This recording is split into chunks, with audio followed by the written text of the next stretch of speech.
की खास पेशकश में आप सभी का बहुत स्वागत है। मैं हूं आपके साथ कृतिका मिश्रा। बीएस टीवी की खास पेशकश कॉन्फ्रेंस हॉल। जी हां, आज इसी कॉन्फ्रेंस हॉल में एक महत्वपूर्ण विषय लेकर हम आज चर्चा करने के लिए बैठे हैं। विषय चूंकि महत्वपूर्ण इसलिए भी हो जाता है कि बात है देश की आधी आबादी महिला वर्ग को लेकर।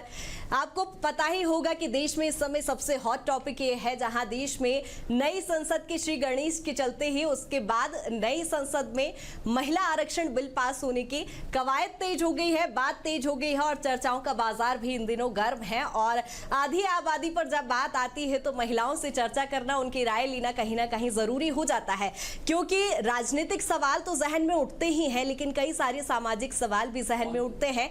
आज इसी कॉन्फ्रेंस हॉल में इसी विषय पर चर्चा होगी। हमारे साथ कई सारे मेहमान भी मौजूद हैं। हमारे साथ कांग्रेस प्रवक्ता संगीता शर्मा मौजूद हैं और हमारे साथ सोशल एक्टिविस्ट अंशु गुप्ता जी भी मौजूद हैं। मैम, दोनों का ही आप मेहमानों का स्वागत है। और मेरी सहयोगी प्रीता भी मेरे साथ मौजूद है। चूंकि जब हम खुद एक महिलाएं हैं तो हमारे जहन में भी कई सारे सवाल होते हैं। Preeta, up to you.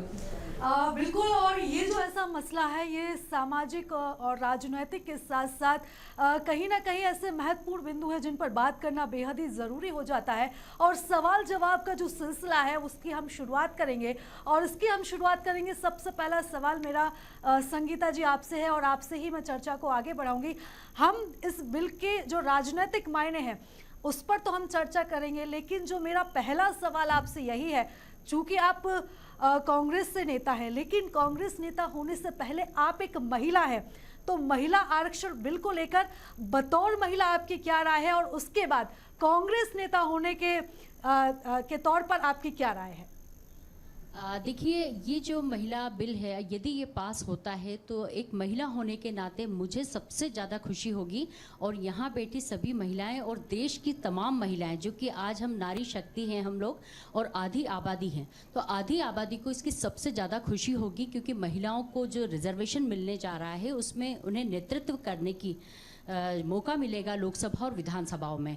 तो मुझे लगता है कि इससे ज़्यादा खुशी का पल और कोई हो ही नहीं सकता हम सब महिलाओं के लिए।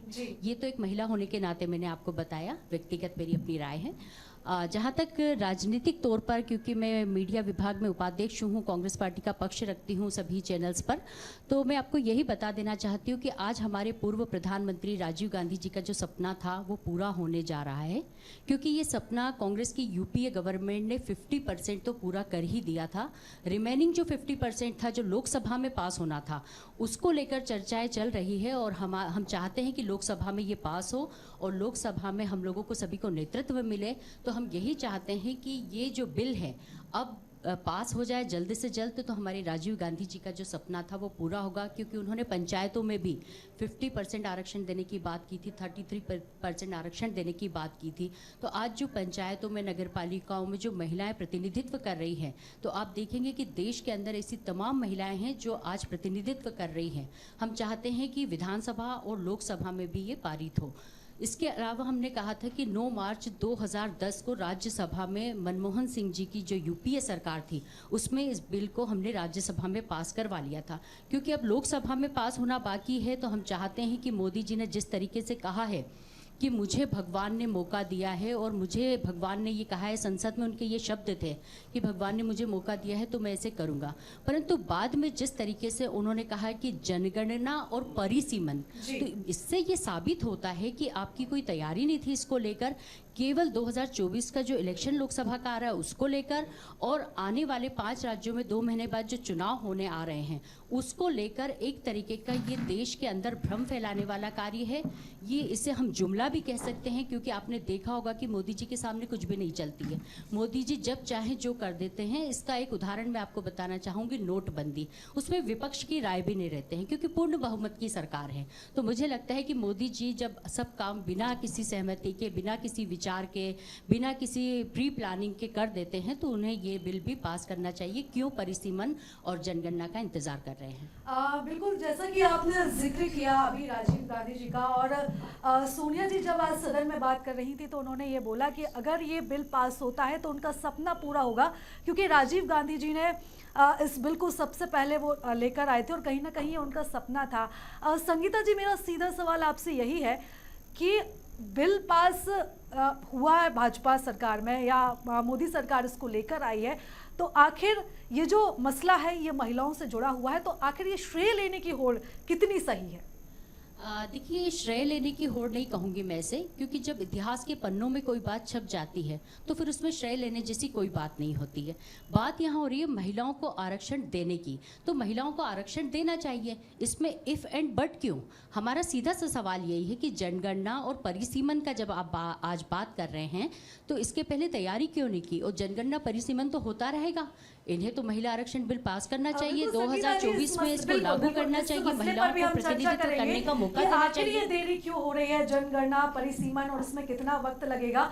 ये राजनीतिक चश्मे से तो हमने इसको जाना और विस्तार से हम चर्चा भी आगे करेंगे, लेकिन अगर हम सामाजिक क्षेत्र में इसको देखें, सामाजिक चश्मे से इसको देखें, तो उस पर बातचीत करने के लिए हमारे साथ अंशु जी मौजूद हैं।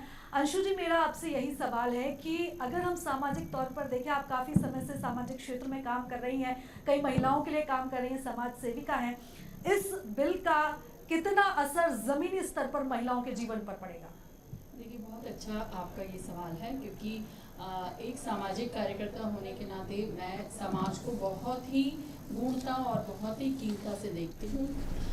बात आती है कि देश की आधी आबादी हम महिलाएं हैं, तो हमारा प्रतिनिधित्व, हमारा रिजर्वेशन 33% क्यों, हमें भी 50% दीजिए। जिस तरह पुरुष अपने प्रतिनिधित्व को आगे बढ़ाते हुए चल रहे हैं, इसी तरह हम भी तो महिलाएं हैं और हम देश की आधी आबादी हैं। इस चीज़ को बहुत अच्छे से हमारे लीडर्स को, हमारे जो भी पॉलिसी मेकर्स हैं, उनको बहुत दिमाग में रखना चाहिए।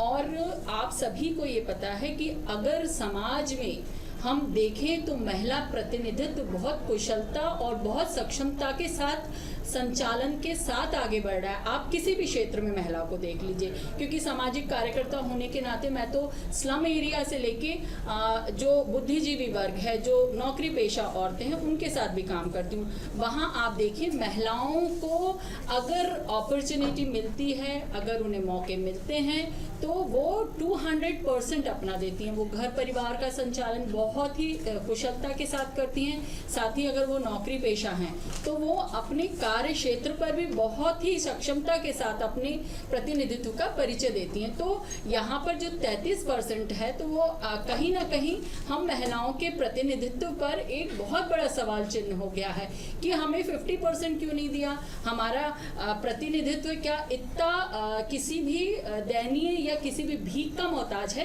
कि हमारी क्षमताओं को आपने कम आका पुरुषों से? भाई, हमें मौका जब मिलेगा तो हम अपनी कार्य क्षमता का प्रदर्शन बहुत बेहतरी से करेंगे। आज देश की जो हमारी सर्वोच्च और माननीय जो हमारा प्रतिनिधित्व हो रहा है, वो हमारी महिला राष्ट्रपति के ही द्वारा संचालन हो रहा है। भोपाल की बात करें तो हमारी महापौर भी महिला है। तो महिलाएं बहुत कुशलता के साथ अपने कार्य को संचालित करती है। तो सामाजिक परिदृश्य के हिसाब से अगर कहें तो हमें पूरा का पूरा 50% ही प्रतिनिधित्व और रिजर्वेशन मिलना चाहिए।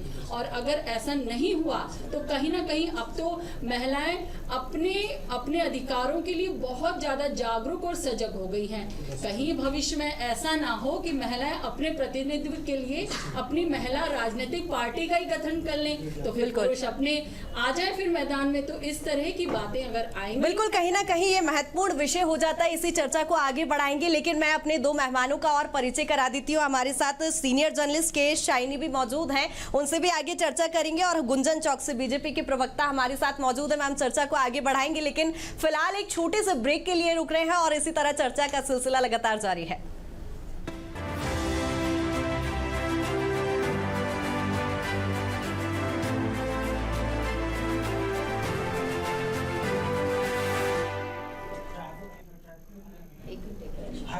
ब्रेक के बाद एक बार फिर आप सभी का स्वागत है और चर्चा को आगे बढ़ाएंगे। हमारे साथ जो दो खास नए मेहमान जुड़े हैं, उनसे भी बात कर लेते हैं। सत्ता पक्ष के प्रवक्ता भी हमारे साथ जुड़ी हैं। गुंजन जी, सवाल आपसे ही, जिस तरह से महिला आरक्षण बिल को लेकर चर्चाओं का बाजार इन दिनों देश में गर्म है, इस पर आपकी राय, क्यों जरूरी है ये बिल और क्या इसके फीमेल फैक्टर देखने को मिलेंगे?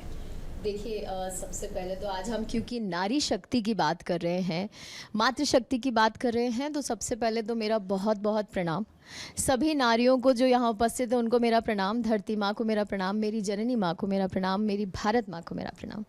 देखिए, जो नारी शक्ति के जो रिजर्वेशन की अगर हम बात करें तो ये एक बहुत ही ऐतिहासिक डिसीजन लिया गया है और मैं सबसे पहले तो आभार व्यक्त करूँगी हमारे माननीय प्रधानमंत्री श्री नरेंद्र मोदी जी को, जो उन्होंने महिलाओं के बारे में एक इतना ऐतिहासिक कदम उठाया है। महिलाएं हर क्षेत्र में आगे हैं इस समय। अगर आप किसी भी क्षेत्र की बात करें, बिजनेस में देखें, आप एजुकेशन में देखें, हर क्षेत्र में महिलाएं आगे हैं। महिलाओं के लिए बहुत सारी पहले भी पॉसिबिलिटीज़, अपॉर्चुनिटीज़ सरकार के द्वारा दी गई हैं, लेकिन राजनीति एक ऐसा क्षेत्र है जहां पर कमी थी महिलाओं की, हम उसे नकार नहीं सकते। बहुत अच्छा नेतृत्व कर रही हैं महिलाएं हमारे देश में आज भी। अगर मैं आज के समय में बात करूं तो स्मृति ईरानी जी हैं, हमारी फाइनेंस मिनिस्टर हैं। अगर हम पुराने ज़माने में बात करें, सुषमा स्वराज जी का नाम आज भी आदर और सम्मान के साथ लिया जाता है। आज महिलाओं ने बहुत अच्छा नेतृत्व किया है देश में, लेकिन ज़रूरत ये जो रिजर्वेशन की थी ये जेन्युइनली थी। अब महिलाएं उठकर आएंगी, महिलाएं और सामने आएंगी। आज हम घर परिवार में देखते हैं अच्छा नेतृत्व हमारी माँ करती है। माँ के बिना जैसे परिवार अधूरा है, वैसे ही महिलाओं के बिना संसद अधूरा है। लेकिन अब जब संसद में 1/3 संसद जब महिलाओं से भरा दिखेगा तो उससे बड़ा प्राउड फीलिंग शायद एक महिला होने के नाते मैं जरूर व्यक्त करूंगी। और एक सवाल मेरा आपसे है जी। 33% आरक्षण महिलाओं को मिलेगा और वाकई ऐतिहासिक फैसला है। जैसा कि आपने बोला कि महिलाएं सशक्त होंगी, राजनीतिक तौर पर महिलाओं का जो प्रतिनिधित्व है वो बढ़ेगा। लेकिन मेरा एक छोटा सा सवाल यह है कि इस बिल के तहत जो प्रावधान है वो केवल 15 साल के लिए है, तो क्या 15 साल की अवधि सही मानी जाएगी कि इसमें महिलाएं सशक्त हो जाएंगी राजनीतिक तौर पर? देखिए, पहले तो मैं राजनीति के हिसाब से जवाब दूंगी, फिर महिला होने के नाते जवाब दूंगी। अगर राजनीति के हिसाब से जवाब दूं तो भारतीय जनता पार्टी की जो पहल है वो 15 साल, इस पहल को जो उन्होंने लगाया है उसमें एक क्लॉज ये भी है कि वो चाहे तो वो अवधि बढ़ भी सकती है। इसलिए आज से हम इस बात पे बात ना करें कि अवधि सिर्फ 15 साल क्यों, क्योंकि उसमें एक क्लॉज है कि बढ़ सकती। लेकिन एक महिला होने के नाते मैं बहुत खुश हूँ और मैं आभार व्यक्त करूंगी कि उन्होंने सिर्फ 15 साल रखा है। उनकी सोच, उनकी उद्देश्य बहुत सार्थक है कि महिलाओं को सिर्फ शुरुआती दौर में जरूरत है रिजर्वेशन की, उसके बाद कोई जरूरत नहीं होगी। ना चाहते हुए भी महिलाएं वहां आपको ज्यादा अव्वल नंबर में दिखेंगी, क्योंकि एक राजनीति जिस हिसाब से एक महिला कर सकती है शायद पुरुष उस हिसाब से नहीं कर सके। जी बिल्कुल, और चर्चा का सिलसिला हम आगे बढ़ाएंगे। हमारे साथ वरिष्ठ पत्रकार शाइनी जी भी जुड़ी हुई हैं। शाइनी जी, अब मैं आपकी तरफ आना चाहूँगी और चर्चा को आगे बढ़ाऊंगी। देखिए, एक ऐसा मसला है, एक ऐसा बिल है जिस पे पक्ष विपक्ष एक मत है। थोड़े बहुत ऊपर नीचे जो तर्क वितर्क है वो तो लगातार जारी है, लेकिन ये पहला ऐसा मुद्दा है जिस पे पक्ष भी उसकी भी राय है, विपक्ष की भी राय हमें देखने को मिल रही है। आप कैसे देखती है इस बिल को? देखिए, ये तो बहुत महत्वपूर्ण बिल है और हिस्टोरिक एक मूवमेंट है हमारे इसमें देश के अंदर। अब ये 27 ईयर्स से ये बिल जो है वो पेंडिंग था और आप देखिए अभी यहाँ सब लोग इसके लिए सहमत हैं और ये सभी की इच्छा थी कि बिल आनी चाहिए। लेकिन एट लास्ट देर आए दुरुस्त आए, लेकिन बिल आया और मैं यहाँ जितने बैठे हैं सारे जितने पॉलिटिकल वर्कर्स हैं, महिलाएं हैं, उनको मैं अब शुभकामनाएं दूंगी और सबको मैं आशा करती हूँ कि वो विधानसभा में दिखेंगे, अपने लोकसभा में दिखेंगे अब ज़्यादा नंबर में।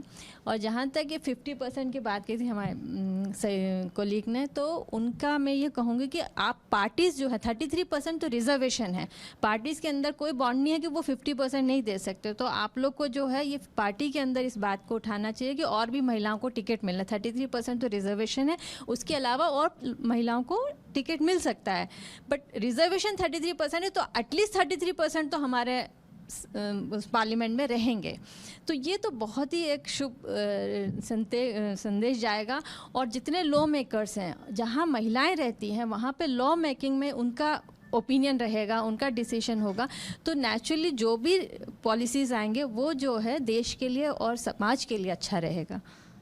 बिल्कुल, मेरा सवाल गुंजन जी आपसे है, जिस तरह से हम देख रहे हैं इसे विपक्षी जो संगठन है उनका भी कहीं ना कहीं समर्थन मिल रहा है। सोनिया गांधी इसका समर्थन कर रही हैं, लेकिन उनका ये कहना है, अभी संगीता जी का भी यही कहना था कि राजीव गांधी जी का सपना पूरा हो गया है, श्रेय की राजनीति भी शुरू हो गई है। देखिए, मैंने कहा ना, जैसे ये मुद्दा इतना शुभ मुद्दा है, जैसा कि यहाँ बैठे सभी वक्ताओं ने कहा कि आज मैं राजनीति से ऊपर एक महिला होने के नाते बात करने आई थी। पर अगर आपने राजनीति का सवाल उठाया तो देखिए, ये राजनीति करने के लिए भारतीय जनता पार्टी ने इस बिल को नहीं लाया है। भारतीय जनता पार्टी ने ये महिलाओं के हित के लिए लाया है, महिलाओं के लिए लाया है, महिलाओं के विकास के लिए लाया है, और एक महिला नेतृत्व कैसे कर सकती है ये वो दुनिया को दिखाना चाहती है। इसलिए भारतीय जनता पार्टी 1996 में देखिए पहली बार ये बिल आया था। अगर कांग्रेस से लेना चाहती है तो कई सालों तक कांग्रेस ने शासन किया है, तो क्यों इसको मंजूरी नहीं दी गई? अटल बिहारी वाजपेयी जी ने भी कई बार कोशिशें की थी, क्यों इस पर अंगे डाला? लेकिन तब कांग्रेस क्या जानती है? बॉयकॉट जानती है, पेपर फाड़ना जानती है, कांग्रेस रोक लगाना चाहती है। अब चूंकि ये सामने आ चुका है, दुनिया के सामने आ चुका है, माननीय प्रधानमंत्री जी ने ये बताया है कि कैसे एक महिला को वो वुमेन लेड गवर्नमेंट की बात कर रहे हैं, तो कांग्रेस सिर्फ एक श्रेय लेने का काम कर रही है और इसके अलावा कुछ भी नहीं है। मेरा सिर्फ इतना कहना है कि एक अच्छा कदम उठाया है और हम सबको उस कदम के लिए सपोर्ट करना चाहिए, ताकि महिलाएं ज़्यादा से ज़्यादा इसमें बाहर आएं और अपने देश का अच्छा नेतृत्व करें। बिल्कुल, इसी विषय को आगे बढ़ाते हुए संगीता जी, जिस तरह से यहाँ पर कहा गया है कि संवेदनशील ये विषय है, जहाँ गुंजन जी ने कहा कि महिला को लेकर राजनीति तो नहीं होना चाहिए, लेकिन श्रेय की राजनीति इस समय कहीं ना कहीं कांग्रेस करती नजर आ रही है। यदि सोनिया गांधी जी कह रही हैं राजीव गांधी जी का सपना पूरा हुआ है, आपने भी यही बात कही है, तो क्या लगता है इस संवेदनशील विषय पर होनी चाहिए राजनीति? देखिए, राजनीति तो हो रही है और आप देख भी रहे हैं कि किस तरीके से माननीय प्रधानमंत्री जी संसद में खड़े होकर राजनीति कर रहे हैं, और वो भी महिलाओं के मुद्दे पर। बात तो इतनी सी है कि जब 2010 में राज्यसभा में पास हो गया था, उसके बाद मोदी जी की सरकार पूर्ण बहुमत से बनी लोकसभा में। अब पूर्ण बहुमत की सरकार को 9.5 साल लग गए महिलाओं का आरक्षण लाने में। सवाल यहाँ पर खड़ा होता है, राजनीति यहाँ पर होती क्यों? क्योंकि 2024 में लोकसभा के चुनाव आ रहे हैं और अभी 2 महीने बाद विधानसभा के चुनाव आ रहे हैं 5 राज्यों में। अब इसको देखते हुए यदि महिलाओं को भ्रम में डालना है, महिलाओं के साथ छल कपट और धोखा करना है, तो इससे बड़ा उदाहरण और कोई नहीं हो सकता। श्रेय लेने का काम मोदी जी कर रहे हैं, क्योंकि हमने पहले भी आपको बताया है कि ये राजीव गांधी जी का सपना था और इस सपने को 50% पूरा करने का काम हमने राज्यसभा में 2010 में करके दिखाया। यदि हमारे दिल में थोड़ा सा भी महिलाओं के प्रति ऐसा होता भेदभाव, तो हम यहाँ तक इस बिल को नहीं पहुँचाते। ये हमारा श्रम था और ये महिलाओं के प्रति हमारी संवेदना थी जो आपको देखने को मिली। परंतु मोदी जी के पास तो इतना समय था, मोदी जी तो खट से कोई भी बटन दबाते हैं और निर्णय ले लेते हैं। आपने देखा होगा, नोटबंदी का उन्होंने निर्णय लिया, जीएसटी का निर्णय लिया और तमाम ऐसे उन्होंने निर्णय लिए जो उन्होंने बिना किसी सहमति के, बिना किसी विचार किए, बिना विपक्ष की राय जाने उन्होंने कर दिया। मतलब मोदी जी की खुद की अपनी मोनोपोली चलती है, वो जो चाहते हैं वो कर देते हैं। पर महिला आरक्षण बिल को लेकर इतना विचलित क्यों है? बस केवल ये प्रोपोगेंडा करना है, पूरे देश को ये दिखाना है। आपने अभी देखा होगा कि संगीता जी, मैं लौटूंगी आपकी तरफ। पहले मैं शाइनी जी से इस चर्चा को आगे बढ़ाऊंगी। शाइनी जी, चूंकि आप वरिष्ठ पत्रकार हैं, काफी करीब से आप राजनीति को जानती हैं, और अगर हम इस बिल की बात करें तो जब ये बिल जब बिल का लाभ मिलना शुरू होगा तो लोकसभा में करीब 181 सीटें महिलाओं के लिए आरक्षित होंगी, लेकिन बात यहाँ पर महिलाओं की हो रही है, तो क्या आगे चलकर जातिगत समीकरण भी इसमें सामने आ सकते हैं? जैसा कि अभी उमा भारती का बयान सामने आया था कि ओबीसी महिलाओं के लिए अलग से 50% आरक्षण का प्रावधान हो। देखिए, इसमें हमारे कॉन्स्टिट्यूशन में जो ओबीसी हो या किसी तरह का रिजर्वेशन नहीं हो सकता है उसमें। तो अभी आपने देखा कि जैसे कई ये भी आ रहा है कि राज्यसभा में होना चाहिए, तो राज्यसभा में किसी तरह का रिजर्वेशन, लेकिन ये जो बिल आया है इसमें SC ST को रिजर्वेशन का कोटा रखा है। तो ओबीसी का तो रिजर्वेशन होना, जातिगत हो या रिलीजियस हो, किसी तरह का इसमें रिजर्वेशन का प्रावधान अभी तक हमारे कॉन्स्टिट्यूशन में नहीं है। तो इस बिल में भी वो चीज़ नहीं है, और वो अगर हम ओबीसी की बात करेंगे तो कहीं ना कहीं इसको और टालने वाली बात हो जाएगी। जो एक बिल तो आ जाए, पहले ये पास हो जाए, फिर उसमें आगे जो भी अमेंडमेंट करना हो सकता है। लेकिन अभी हम इसमें इस तरह के मुद्दे डालेंगे, फिर से इसमें क्या होगा कि ये पास नहीं हो पाएगा बिल। तो मेरा ये कहना, सारे महिलाएं जो भी किसी भी पार्टी के हों, उनको इसको सपोर्ट करना चाहिए। इस बिल को कम से कम ये बिल पास हो जाए तो कम से कम 33% महिला आ जाए, उसके बाद उसमें जो भी संशोधन करना है या अमेंडमेंट होना है ये बाद में हो सकता है। लेकिन अगर अभी इसको रोका जाएगा, पहले भी इसी तरीके से रोके गए थे कि ओबीसी चाहिए है, मुस्लिम आरक्षण चाहिए है, हर कोई पार्टी अपने हिसाब से अगर उसमें बात करेंगी तो ये बिल जो है उसमें वो पास होने में फिर दिक्कतें आएंगी। तो मेरा ये कहना, सभी सहमति से इस बिल को पास होना चाहिए। और अभी भी ये जो बिल आया इसमें एक तो ये है कि 29 के बाद ही ये बिल मतलब इम्प्लीमेंट हो पाएगा, क्योंकि उसमें डिलिमिटेशन लगा दिया और सेंसस होगा फिर होगा। तो कम से कम बिल पास हो जाए तो 29 को, तो कम से 29 तक हम इंतज़ार करेंगे, कम से कम 4 साल और इंतज़ार कर लें, लेकिन बिल आना चाहिए ताकि जो भी लॉ मेकर्स है उसमें महिलाओं का भागीदारी अब बहुत ज़रूरी हो गया है। बिल्कुल, कहीं ना कहीं महिलाओं के प्रतिनिधित्व को लेकर यदि ये बात चल रही है तो विषय भी महत्वपूर्ण है, विषय संवेदनशील है, राजनीतिक कई सवाल है तो सामाजिक भी कई सवाल है। फिलहाल इस खास पेशकश में रुक रहे एक छोटे से ब्रेक के लिए जल्द हाजिर होंगे।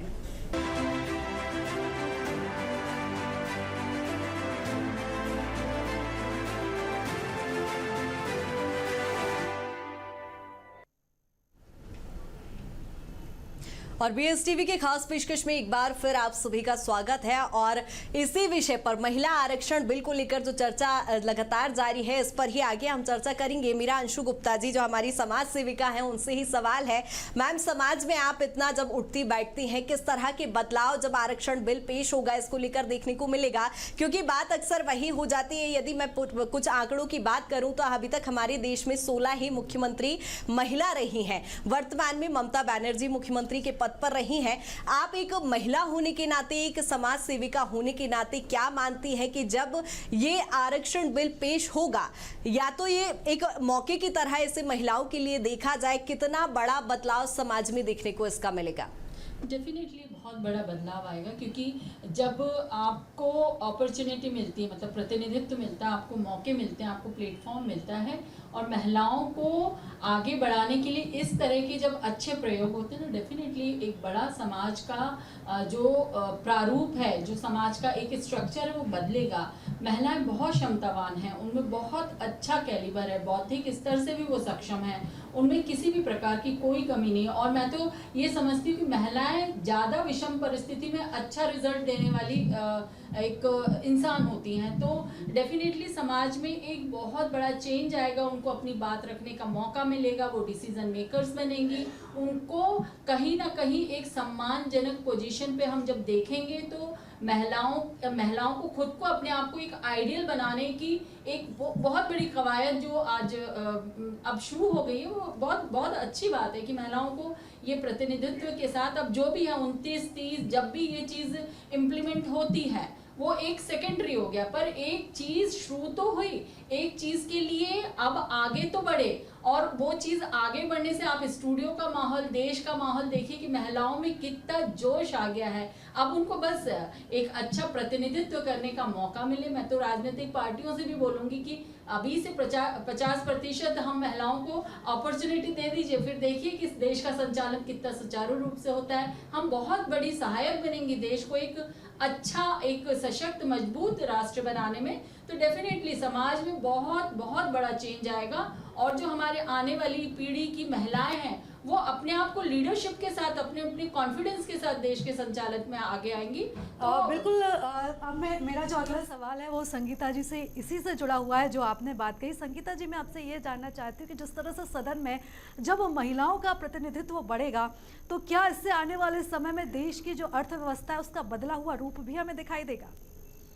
बिल्कुल, जैसे हम घर का संचालन करते हैं, जिस तरीके से आर्थिक रूप से हम घर के अंदर अपना बजट बनाते हैं, तो मुझे लगता है कि जिस दिन संसद में महिलाएं बैठेगी तो संसद का बजट भी बहुत बेहतरीन होगा। और मुझे लगता है कि इतिहास को बदलने वाला बजट होगा वो, क्योंकि आज तक के इतिहास में ऐसा बजट नहीं हुआ होगा।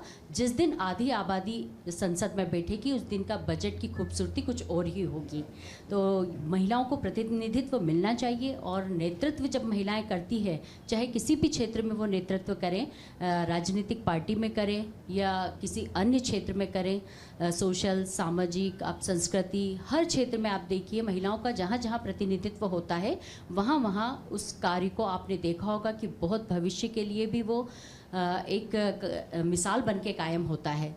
और आपने तो देखा ही है कि एयरक्राफ्ट में महिलाएं हैं, सबसे ज़्यादा अब तो हमारी सेना में भी महिलाएं हैं। तो ऐसा हर स्थान पर जहाँ जहाँ महिलाएं हैं, महिलाओं ने अपना वर्चस्व बना कर रखा है और ये करके दिखाया है कि हम कुछ कर सकते हैं।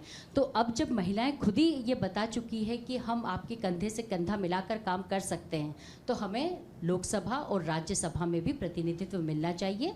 और यदि प्रतिनिधित्व मिलता है तो मैं समझती हूँ कि देश के लिए ये बहुत ही निर्णायक होगा। बिल्कुल। चर्चा को आगे बढ़ाएंगे। शाइनी जी, आपसे मेरा सवाल है, बतौर पत्रकार आप ग्राउंड जीरो पर कभी रही होंगी और कई तरह की हम खबरें ये भी सुनते हैं जब महिलाओं के प्रतिनिधित्व की बात हो रही है तो जब मौका महिलाओं को मिलता है, आपने, यदि मैं पंचायत वेब सीरीज का जिक्र करूं तो सभी ने देखी होगी, जब सरपंच का पद यदि किसी महिला को मिलता है या पार्षद का पद मिलता है तो लेकिन सरपंच पति, एक शब्द आपने सुना होगा, संभालते उनके पति हैं। क्या माना जाए, इस तरह की भी तस्वीरें फिर दिखाई देगी जब महिला आरक्षण बिल पास होगा और उन्हें सीटें मिलेगी या वो चुनाव लड़ेंगी, तो इस तरह की तस्वीरें भी? नहीं, ये आपकी बात बिल्कुल सही है कि जब शुरू में पंचायती राज में आरक्षण हुआ था तो महिला सरपंच जो है उनके जगह उनके पति आके बैठ जाते थे और सारा कार्रवाई, पर उसका एक वजह है, वो रीज़न ये है कि मतलब उनको कभी एक्सपोजर नहीं मिला, तो जो कॉन्फिडेंस है ना उसमें टाइम लगता है, एक जनरेशन कभी कभी लग जाता है, लेकिन ठीक है। अगर पर लोकसभा यहाँ पे ये चीज़ नहीं होगी, यहाँ पे वही महिलाएं आएंगी जो ऑलरेडी एक्टिव है पॉलिटिक्स में, जो करें। और इतने सारे महिलाएं, मैं तो सभी पार्टी से मेरी मुलाकात होती है, बातचीत होती है, और वहाँ इतने सक्षम मेरिटोरियस महिलाएं हैं जो कि इसके लिए टिकट पर उनको टिकट नहीं मिलता, इसलिए वो नहीं पहुंच पाते। जब तक पार्टी से टिकट नहीं मिलेगा, आप में कितनी भी कैलिबर हो तो आप अपना कैलिबर वहाँ नहीं दिखा पाएंगे। टिकट पार्टी में जो ऊपर बैठे हैं, जो हाई कमांड है, वो ही डिसाइड करते हैं। तो जब ये रिजर्वेशन हो जाएगा तो इनको देना इनकी मजबूरी हो जाएगी। अभी सभी लोग बोलते हैं कि पहले हमने लाए, जो भी अभी एक मतलब क्रेडिट लेने की बात चल रही है, लेकिन मेरा कहना है कि पार्टी में तो आज तक कभी नहीं हुआ कि उनने 33% या 50% आपने टिकट महिलाओं को दिया। पॉपुलेशन तो है 50% महिलाओं का, तो क्यों नहीं मिला उनको टिकट? ऐसे नहीं है कि महिलाएं थी नहीं ग्राउंड में जो काम नहीं करती हैं, काफ़ी महिलाएं ग्राउंड में एक्टिवली काम कर रही हैं, और टिकट के लिए जब भी वो अपने वो रखती हैं तो उनको किसी न किसी वजह से पीछे कर देते। और वही महिलाओं को टिकट मिला है जिनके परिवार से उन लोग पॉलिटिक्स में है या पावर में है, अदरवाइज महिलाओं को अंदर जाने की ही कोई अपॉर्चुनिटी नहीं है। तो ये एक मतलब रिजर्वेशन आने से उनको, और ये ऐसा नहीं है कि महिलाएं सक्षम नहीं है इसलिए रिजर्वेशन दे रहे हैं, रिजर्वेशन इसलिए देना पड़ रहा है कि उनको टिकट ही नहीं मिलता। अपना मतलब सक्षम है ये दिखाने के लिए तो उनको एंट्री तो मिलनी चाहिए।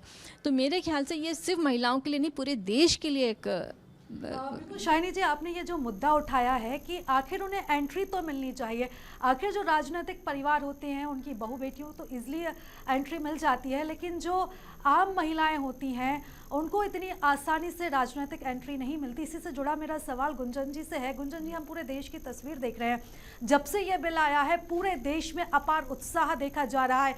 अलग अलग वर्गों की जो महिलाएं, उनसे भी हमने प्रतिक्रिया लेने की कोशिश की थी, अपार उत्साह उनमें देखा जा रहा है इस बिल को लेकर। लेकिन इस बिल को जिस वास्तविक तरीके से बनाया गया है, क्या ज़मीनी स्तर पर भी, क्योंकि ये पुरुष प्रधान देश है, हमारा देश जो है वो पुरुष प्रधान है, तो क्या ज़मीनी स्तर पर महिलाओं को उसी तरह का लाभ मिल पाएगा? देखिए, सबसे पहले तो डेफिनेटली पुरुष प्रधान देश है, ये धारणा को बदलने का काम ही भारतीय जनता पार्टी ने किया है इस बिल को लाकर। तो ये जो कानून है, ये ज़मीनी स्तर पे तो देखिए भारतीय जनता पार्टी बहुत सालों से काम कर रही है। आज मध्य प्रदेश में भी देखें तो 50% रिजर्वेशन पंचायत चुनाव में महिलाओं का है। ऐसा नहीं है, महिलाओं के लिए हमेशा से भारतीय जनता पार्टी ने काम किया है और आज भी निरंतर कर रही। तो कानून बनाने का मतलब सिर्फ कागजी कानून नहीं है, इस कानून बनाने का महत्व यही है कि वो विमेन लेड गवर्नमेंट चाहती है। भारतीय जनता, आपने देखा माननीय नरेंद्र मोदी जी ने बोला है कि मैं इस बिल के माध्यम से लोकतंत्र को मजबूत करना चाहता हूं। तो जो उद्देश्य है वो जेन्युइनली लोकतंत्र को मजबूत करने का है। लेकिन मैं एक बात और जोड़ना चाहूंगी, जैसे कि आज कांग्रेस के प्रवक्ता ने यहाँ एक बात बोली कि ये एक उन्होंने इसको छल, कपट, षड्यंत्र नाम दिया। ये बहुत दुर्भाग्यपूर्ण है। इन जैसे शब्दों का आप एक ऐसे कानून के लिए नाम दे रहे हैं जो महिला के हित के लिए है, जो देश को मजबूत करने के लिए है। वो आप जैसे, मेरे जैसे महिला जो हम राजनीति में हैं, हमारे हित के लिए है, उन जैसे कानून को आप छल, कपट, षड्यंत्र का नाम दे रहे हो, तो ये बहुत दुख की बात है। और रही बात आपकी जो आप ज़मीनी तौर पे बात कर रही हैं, तो देखिए मैं एक छोटा सा एग्जाम्पल दूंगी। भारतीय जनता पार्टी ने हमेशा योग्यता के आधार पर अपना प्रतिनिधि चुना है। मैं आज अपनी बात करूंगी, मैं कोई पॉलिटिकल बैकग्राउंड से नहीं हूँ, मैं मिडिल क्लास फैमिली से हूँ। मेरा कोई पावर, कोई पैसा, ऐसी कोई फैमिली नहीं है, कोई राजनीतिक परिवार से नहीं हूँ, जैसा कि आज आपका सवाल है। फिर भी अगर आज मैं यहाँ भारतीय जनता पार्टी को प्रतिनिधि के तौर पर बैठी हूं, तो ये सबूत है कि भारतीय जनता पार्टी सिर्फ योग्यता देखता है। भारतीय जनता पार्टी एक सेवक के रूप में लोगों को सामने ला रहा है कि कौन इस देश की सेवा करने के लिए तत्पर है, चाहे वो महिला हो या पुरुष। परिवारवाद को बिल्कुल सपोर्ट नहीं करती भारतीय जनता पार्टी। ये शायद कांग्रेस ने काम किया है, उन्हीं सब चीज़ों को हटाने का काम भारतीय जनता पार्टी कर रही है, जो इस कानून के माध्यम से डेफिनेटली हमें ज़मीनी तौर पर भी देखने को मिलेगा। बिल्कुल संगीता जी, इसी से जुड़ा अगला सवाल मेरा आपसे है, चूंकि लेकिन उम्मीद मैं करती हूं कि इसका जवाब आप पॉलिटिकली नहीं देंगी, बतौर महिला के तौर पर इसका जवाब दीजिएगा।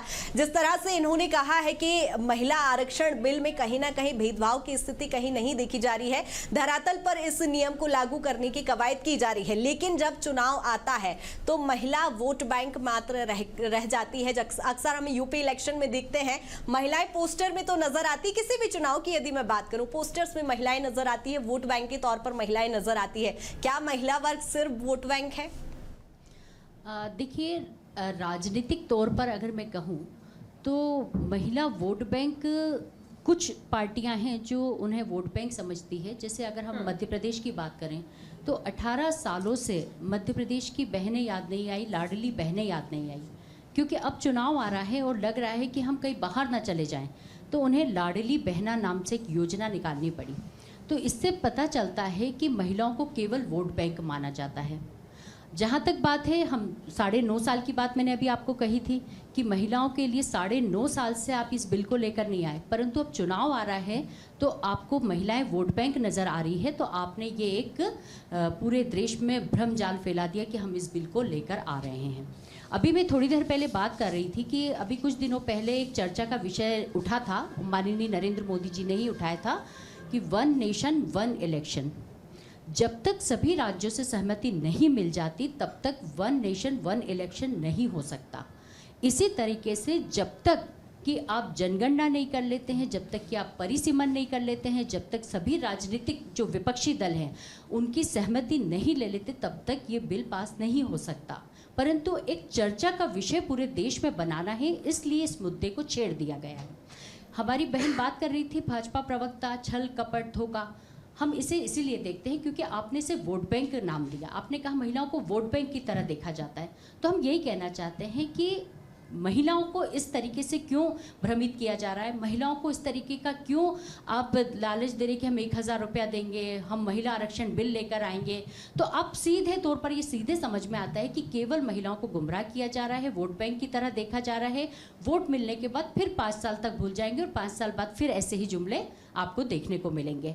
हमारा मतलब है 89 से जब राजीव गांधी जी इस बिल को लेकर आ रहे हैं, हमारे पास लोकसभा में बहुमत नहीं था, नहीं तो हम उन 4 सालों में लोकसभा में भी इसे पास करवा लेते जब राज्यसभा में पास करवाने की हमारी नीति और नीयत थी। अब जहाँ तक राजनीतिक दलों की हम अभी बात कर रहे थे कि अगर हम इसे राजनीति से हटकर बात करें तो राजनीतिक दल अपने अपने हिसाब से अपने अपने संगठन में 33% आरक्षण, जो कि हम अपने संगठन में भी देते हैं और हम टिकट में भी देते हैं। आपने पिछले 2 चुनाव देखे होंगे मध्य प्रदेश के, आपने देखा होगा उसमें सबसे ज़्यादा टिकट देने का काम कांग्रेस पार्टी ने किया था। माननीय कमलनाथ जी ने 2018 में भारतीय जनता पार्टी से ज़्यादा टिकट कांग्रेस की महिलाओं को दिए थे। तो इससे यह साबित हो जाता है कि महिलाओं का प्रतिनिधित्व देने की जो इच्छा शक्ति है वो कांग्रेस पार्टी के अंदर है और कांग्रेस पार्टी चाहती है, क्योंकि हमने इस देश में पहली प्रधानमंत्री श्रीमती इंदिरा गांधी जी दी थी, हमने पहली राष्ट्रपति। राजनीतिक मुद्दे पर तो चर्चा हो गई, लेकिन आज का हमारा जो प्रोग्राम था, इसकी जो थीम थी राजनीतिक होने के साथ साथ जो सबसे महत्वपूर्ण बिंदु था वो था सामाजिक। क्योंकि यहाँ पर आप भले ही कांग्रेस का प्रतिनिधित्व कर रही है, हमारे साथ बीजेपी की भी प्रवक्ता है, लेकिन एक बतौर महिला आप इस बिल को कैसे देखती हैं? और चर्चा को हम आगे बढ़ाते हैं। अंशु गुप्ता जी हमारे साथ जुड़ी हुई है। अंशु जी, चूंकि आप समाज सेविका है, रोज़ाना कई तरह की महिलाओं से, बच्चियों से आपका मिलना होता है, उनकी समस्याओं से आप रूबरू होती हैं।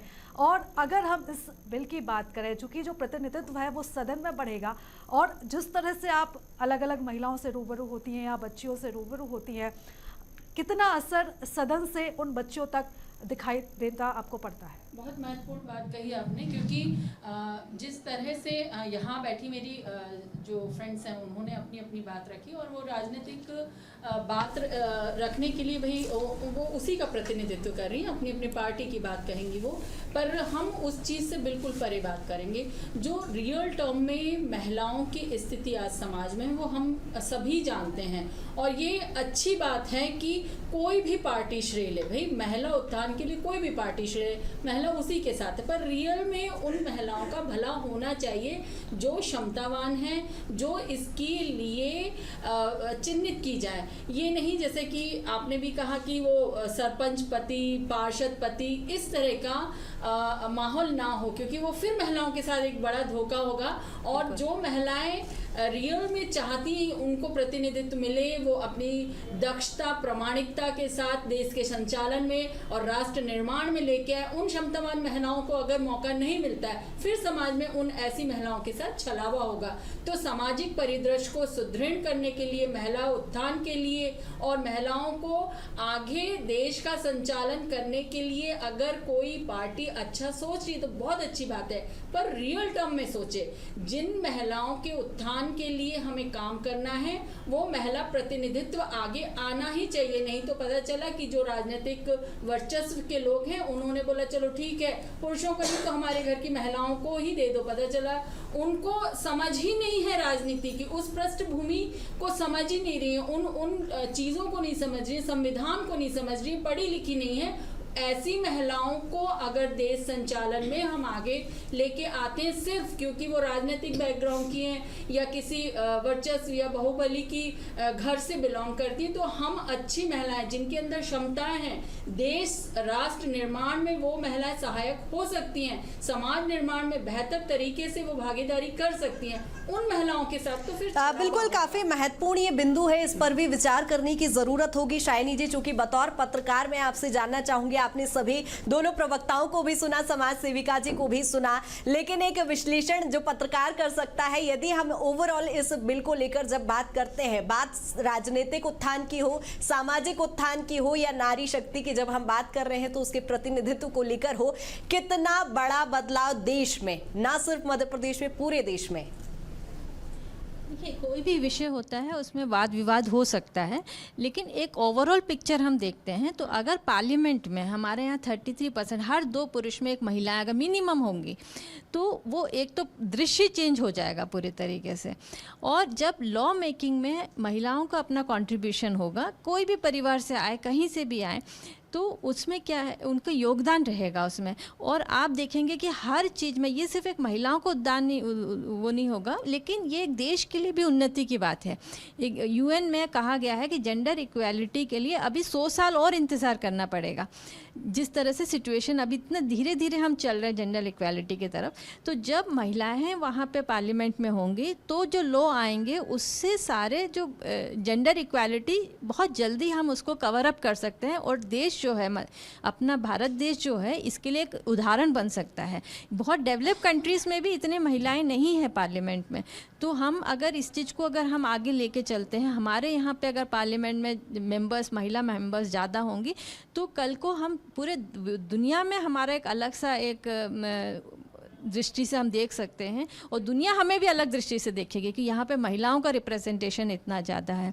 तो ये एक जो चीज़ है, इसमें एक हमें ये सहयोग देना चाहिए, हर किसी को इसमें कंट्रीब्यूशन करना चाहिए, हर किसी को साथ देना चाहिए, और इसमें बाकी सब उलझनों से हटा के इसको सिर्फ एक बिल की तरह प्रेजेंट करें, ताकि इसमें आगे चल के 33% मिनिमम महिलाएं पार्लियामेंट में पहुंच सकें। और बिल्कुल भी, और इस टॉपिक पर आज हमने चर्चा की, और कुल मिलाकर ये समझ में आता है कि महिलाओं को सशक्त करना, महिलाओं को ताकत देना इस बिल का सबसे बड़ा उद्देश्य। आप सभी मेहमानों का हमारे साथ जुड़ने के लिए बहुत धन्यवाद, और इसी के साथ इस खास प्रोग्राम में मैं और मेरी सहयोगी कृतिका आपको धन्यवाद कहें।